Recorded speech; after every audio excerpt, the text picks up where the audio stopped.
Hello everyone, आज मैं आप सभी के साथ हाई प्रोटीन टिक्की चाट की रेसिपी शेयर कर रही हूँ।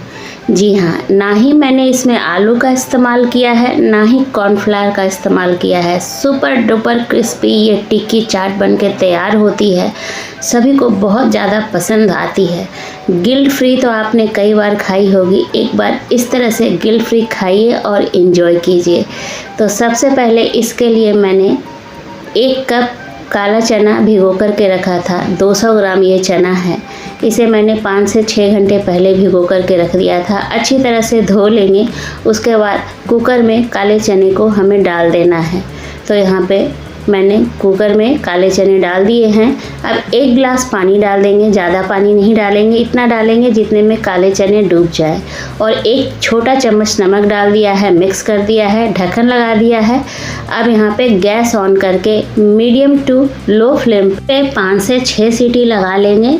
तो यहाँ पे कुकर में 6 सीटी आ चुकी है। तो अब गैस बंद कर देंगे और प्रेशर जो है अपने आप रिलीज़ होने देंगे। प्रेशर अपने आप रिलीज़ हो चुका है तो अब खोल लेंगे और यहाँ पे चनों को चेक कर लेंगे। चने जो हैं बहुत अच्छी तरह से सॉफ्ट होने चाहिए। अगर सॉफ्ट नहीं हुए हैं तो फिर से सीटी लगा लेंगे। तो चने जो है यहाँ पे सॉफ्ट हो चुके हैं, मैंने चेक कर लिया है।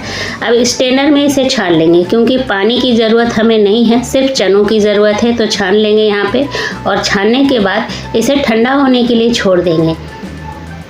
तो यहाँ पे मैंने छान लिया है। पानी को निकलने के लिए इसी स्ट्रेनर में छोड़ देना है और ठंडा होने देना है। एक इंग्रेडिएंट्स इस टिक्की में और चाहिए, वो है पोहा। तो यहाँ पे मैंने 1 कप पोहा ले लिया है। ये पतला और चपटा वाला पोहा है। आपको मार्केट में या घर में जो भी पोहा है वो उसका इस्तेमाल आप कर लेना। तो 1 कप मैंने पतला और चपटा वाला पोहा इस्तेमाल किया है। अब इसे अच्छी तरह से धो लेंगे। तो यहाँ पे धोने के बाद पोहा को भी छान लेना है, क्योंकि पोहा को हमें ज़्यादा गलाना नहीं है, बस तुरंत धो करके हमें इसे भी स्ट्रेनर में छान लेना है। और छान करके इसी में छोड़ देंगे ताकि जो भी एक्स्ट्रा पानी है वो निकलता रहे। इधर जो चने हैं वो थोड़े से ठंडे हो चुके हैं, पानी सारा निकल चुका है। तो अलग से बाउल में डाल देंगे और मैसर की सहायता से इसे मैश कर लेंगे।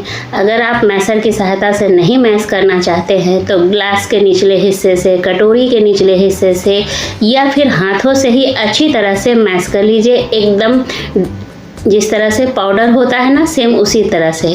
तो यहाँ पे आप देख सकते हैं चने अच्छी तरह से मैश हो चुके हैं। अगर बाई चांस गलती से 1-2 चने रह गए हैं तो कोई बात नहीं। यहाँ पे इसका जो टेक्सचर है बिल्कुल ऐसा है जैसे सत्तू, जैसे हम लोग काले चने को भून करके पाउडर बनाते हैं, सत्तू बनाते हैं, छिलके के सहित सत्तू बनाते हैं, सेम वैसे ही इसका टेक्सचर लगता है। आप देख सकते हैं एकदम सूखा सूखा है। तो इसके ऊपर हम पोहा को डाल देंगे। तो यहाँ पोहा डाल दिया है मैंने। अब यहाँ पे टेस्ट के अकॉर्डिंग नमक डाल देंगे। नमक डालने के बाद 10 से 12 काली मिर्च कूट करके डाल दिया है। 1 छोटा चम्मच अदरक है बारीक चॉप, 1 छोटा चम्मच हरी मिर्च है, 1 छोटा चम्मच चिली फ्लेक्स डाल दिया है और 1 चम्मच के तकरीबन हरा धनिया है। बस इतने से ही इंग्रेडिएंट्स में ये जो टिक्की है टेस्टी तो बनता ही है, साथ में बहुत ही सुपर डुपर क्रिस्पी बनता है। और मिर्च की क्वांटिटी जो है वो आप अपने टेस्ट के अकॉर्डिंग बढ़ा या घटा सकते हैं। अब हाथों से मैश करते हुए एक डो के फॉर्म में इसे चेंज कर लेना है।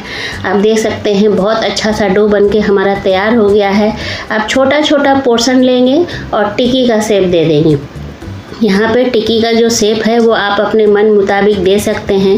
तो यहाँ पे मैंने छोटा सा पोर्शन लिया है, एक टिक्की का शेप दिया है। अच्छी तरह से चिकना करेंगे, नहीं तो जो किनारे के एजेस हैं वो फट जाते हैं। आपने देखा होगा कि आलू की टिक्की जब बनती है तो किनारे का जो पोर्शन होता है वो फटा फटा रहता है। इसमें नहीं फटेगा, बिल्कुल अच्छी तरह से चिकना करना यहाँ पे ज़रूरी है। तो अच्छा थोड़ा सा पोर्शन लेंगे, हाथों से गोल करेंगे, फिर दबाते हुए टिक्की का शेप दे देंगे।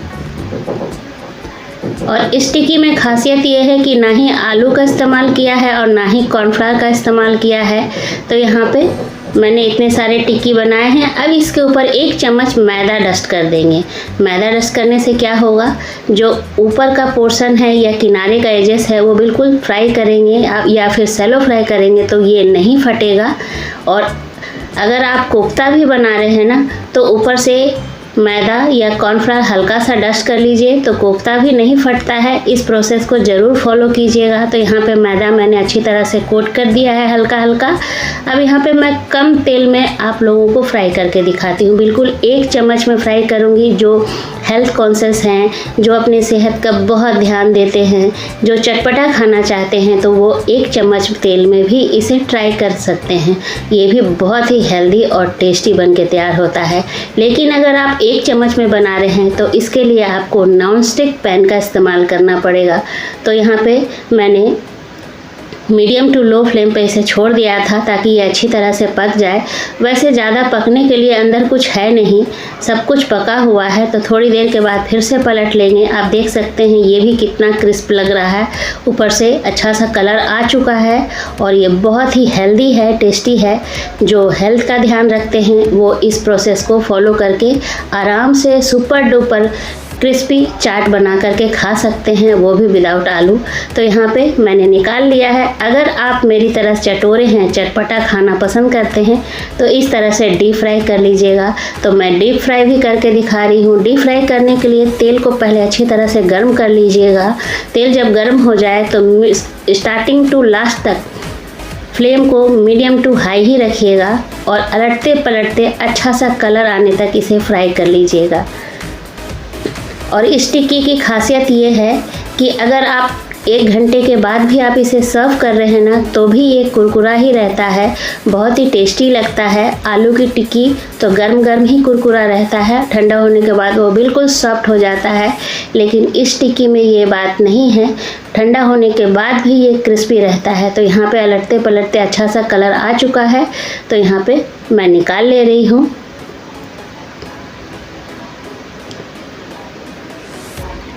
निकालने के बाद सेकेंड बैच भी इसी में फ्राई कर लूँगी। तो सेकेंड बैच भी मैंने फ्राई कर लिया है। अब आप देख सकते हैं दोनों तरह की टिक्की मैंने फ्राई कर ली है।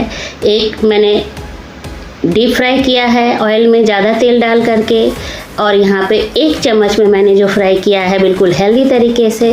आप चाहे तो सैलो फ्राई भी कर सकते हैं, एयर फ्राई भी कर सकते हैं। अब आप आवाज़ सुन लीजिए ये कितना क्रिस्पी है, तोड़ के भी दिखा रही हूँ। क्रिस्पी तो है ही, अंदर से बिल्कुल सॉफ्ट है। तो ट्राई कीजिएगा, बहुत ही अच्छा लगता है। तो चलिए फटाफट से प्लेटिंग कर लिया जाए। तो यहाँ पे मैं प्लेटिंग कर ले रही हूँ। जितना भी टिक्की आपको प्लेट में सर्व करना हो उस हिसाब से आप टिक्की को तोड़ लीजिए, डाल दीजिए। अब यहाँ पे मैंने घर का बना हुआ दही है, घर का जमा हुआ दही है, उसमें थोड़ा सा चीनी डाल के अच्छी तरह से फेंट लिया है, उसको डाल देंगे। यहाँ पे इमली की चटनी है, हरे धनिया की चटनी है, इसमें धनिया और पुदीना दोनों मिक्स है। चटनी दही सब आप अपने मन मुताबिक क्वांटिटी एडजस्ट कर लीजिएगा। यहाँ पे काला नमक है, भुना जीरा और लाल मिर्च का पाउडर है। यहाँ पे प्याज के लच्छे डाल रही हूँ मैं। यहाँ पे गाजर के लच्छे हैं, बीट रूट के लच्छे हैं, अदरक के लच्छे हैं। ये लच्छे डालने से ये होगा, देखने में तो ये अट्रैक्टिव लगेगा ही, साथ में ये खाने में स्वादिष्ट तो है ही। आप चाहें तो ऊपर से बारीक बेसन का सेव भी डाल सकते हैं। तो ये हमारी टिक्की बन के तैयार हो गई है, विदाउट आलू, विदाउट कॉर्नफ्लावर। उम्मीद करती हूँ कि आज की रेसिपी आप लोगों को बहुत अच्छी लगी होगी। अगर अच्छी लगे तो लाइक शेयर कीजिएगा। चैनल पे अगर आप नए होंगे तो चैनल को सब्सक्राइब कर लीजिएगा। मिलती हूँ अगले रेसिपी में, तब तक के लिए बाय बाय।